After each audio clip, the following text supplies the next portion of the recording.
Welcome to RJVN channel. ಈ ದಿನ ನಾನು ಶಾವಿಗೆ ಪಾಯಸವನ್ನು ಹೇಗೆ ಸಿಂಪಲ್ಲಾಗಿ ಮಾಡೋದು ಅಂತ ಹೇಳ್ಕೊಡ್ತಾ ಇದ್ದೀನಿ. ಬೇಕಾಗಿರೋ ಸಾಮಗ್ರಿಗಳು ತುಪ್ಪ ಮತ್ತು ಶಾವಿಗೆ.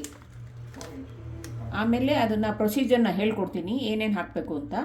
ಈಗ ಸದ್ಯಕ್ಕೆ ನಾನು ಶಾವಿಗೆನ ತುಪ್ಪದಲ್ಲಿ ಹುರ್ಕೋತೀನಿ. 2 ಸ್ಪೂನ್ ತುಪ್ಪದಲ್ಲಿ ಹುರ್ಕೋತೀನಿ. ಈಗ ನಾನು 2 ಸ್ಪೂನ್ 2 ಆರ್ 3 ಸ್ಪೂನ್ ತುಪ್ಪ ಹಾಕ್ತಾಯಿದ್ದೀನಿ. ಇದನ್ನು ಹಾಕ್ಬಿಟ್ಟು ನಾವು ಏನು ಮಾಡಬೇಕಪ್ಪ ಅಂದರೆ ಈ ಶಾವಿಗೆನ ನಾವು ಹುರ್ಕೋಬೇಕು, ಕೆಂಪಗೆ ಹುರ್ಕೋಬೇಕು. ಅದು ಗಮ್ಮಂತ ವಾಸನೆ ಬರಬೇಕು.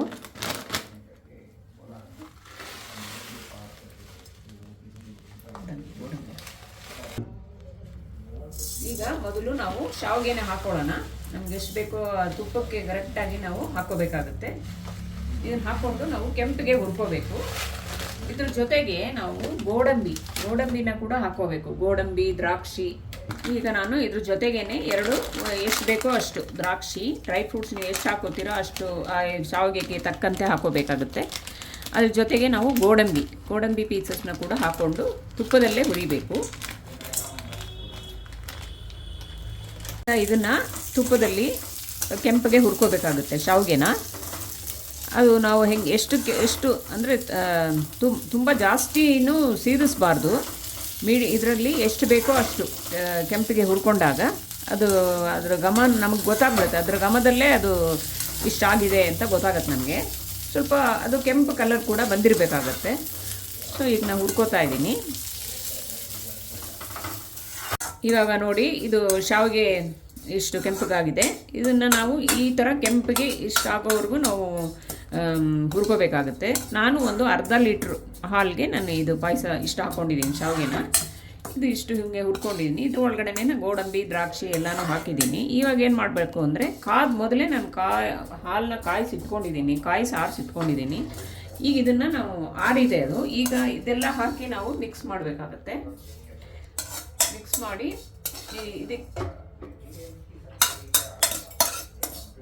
ಚೆನ್ನಾಗಿ ಕುದಿಸ್ಬೇಕಾಗುತ್ತೆ. ಮಿಕ್ಸ್ ಮಾಡಿಬಿಟ್ಟು ನೀವು ಎಷ್ಟು ಚೆನ್ನಾಗಿ ಕುದಿಸ್ತೀರೋ ಅಷ್ಟು ನಿಮಗೆ ಅದು ತುಂಬ ಟೇಸ್ಟಿಯಾಗಿ ಬರುತ್ತೆ. ಸೊ ನಾನಿವಾಗ ಇದನ್ನು ಹಾಕ್ಕೊಂಡು ಆಮೇಲೆ ಇದು ಚೆನ್ನಾಗಿ ಬೆಂದ ಮೇಲೆ ನಿಮಗೆ ನೆಕ್ಸ್ಟ್ ಪ್ರೊಸೀಜರ್ ತೋರಿಸ್ತೀನಿ. ಇರೋ ಒಂದು ಶಾವಿಗೆನ ನಾನು ಈ ಹಾಲ್ನಲ್ಲಿ ಕುದಿಸ್ತಾ ಇದ್ದೀನಿ. ನೀವು ನೋಡ್ಕೋಬೇಕು ಇದು ಸ್ವಲ್ಪ ಇದಾಗಿದೆಯಾ, ಬೆಂದಿದೆಯಾ ಇಲ್ವಾ ಅಂತ. ಸೊ ಹಿಂಗೆ ಮುಟ್ಟಿದಾಗ ನಿಮಗೆ ಗೊತ್ತಾಗುತ್ತೆ ಅದು ಬೆಂದಿದೆ, ಮೆತ್ತಗಾಗಿರುತ್ತೆ. ಆಮೇಲೆ ನಾವೇನು ಮಾಡಬೇಕು, 4-5 ಕಾಯಿನ ಏಲಕ್ಕಿನ ಹಾಕಬೇಕಾಗುತ್ತೆ. ಏಲಕ್ಕಿ ಕಾಯಿನ ಹಾಕಬೇಕಾಗುತ್ತೆ.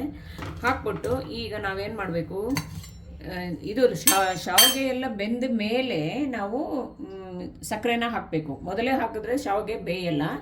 ಸೊ ಈಗ ಇದು ಆಲ್ಮೋಸ್ಟ್ ಮುಕ್ಕಾಲು ಬೆಂದುಬಿಟ್ಟಿದೆ. ಇದು ಮುಟ್ಟಿದಾಗಲೇ ನಿಮಗೆ ಹಿಂಗೆ ಮುಟ್ಟಿ ಇದು ಮಾಡಿದಾಗ ಒಂಚೂರು ಮುಟ್ಟಿ ನೋಡಿದಾಗಲೇ ಗೊತ್ತಾಗತ್ತೆ ನಿಮಗೆ ಇದು ಬೆಂದಿದೆ ಅಂತ. ಸೊ ಈಗ ನಾವೇನು ಮಾಡಬೇಕಂದ್ರೆ ಇದಕ್ಕೆ ಎಷ್ಟು ಬೇಕೋ ಅಷ್ಟು ಸಕ್ಕರೆ ಹಾಕೋಬೇಕು, ನಿಮ್ಮ ರುಚಿಗೆ ತಕ್ಕಷ್ಟು ಸಕ್ಕರೆ. ಯಾಕಂದ್ರೆ ತುಂಬ ಸಕ್ಕರೆ ಕೆಲವ್ರಿಗೆ ಇಷ್ಟ ಆಗೋದಿಲ್ಲ. ಸೊ ನೋಡಿಕೊಂಡು ನೀವು ಸಕ್ಕರೆನ ಹಾಕ್ಕೊಳ್ಳಿ. ನಾನೀಗ ಇದಕ್ಕೊಂದು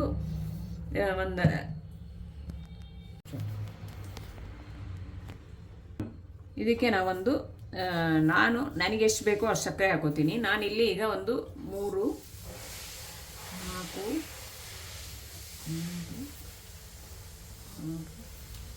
5 ನಾವೊಂದು 7 ಚಮಚದಷ್ಟು ಸಕ್ಕರೆ ಹಾಕ್ಕೊಂಡಿದ್ದೀನಿ. ಮತ್ತು ನಿಮ್ಗೆ ಎಷ್ಟು ಬೇಕೋ ಅಷ್ಟು ಕೆಲವರಿಗೆ ಜಾಸ್ತಿ ಬೇಕಾಗುತ್ತೆ, ಕೆಲವರು ಕಡಿಮೆ ಬೇಕಾಗುತ್ತೆ, ಕೆಲವರು ಶುಗರೇ ಬೇಡವಾಗಿರುತ್ತೆ. ಸೊ ನೀವು ನೋಡಿಕೊಂಡು ಹಾಕೋಬೇಕಾಗುತ್ತೆ.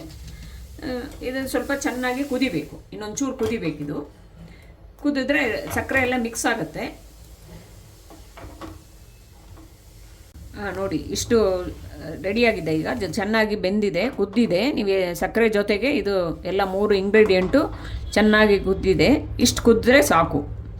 ಇದು ಶಾವಿಗೆ ಪಾಯಸ ತಿನ್ನಲು ರೆಡಿ. ನೀವು ನಿಮ್ಮ ಮನೆಯಲ್ಲಿ ಇದನ್ನು ಮಾಡ್ಕೊಂಡು ತಿಂದು ನನಗೆ ಕಮೆಂಟ್ಸ್ ಸೆಕ್ಷನ್ನಲ್ಲಿ ಹೇಳಿ ಯಾವ ಥರ ಇತ್ತು ಅಂತ. Please subscribe my channel. Thank you.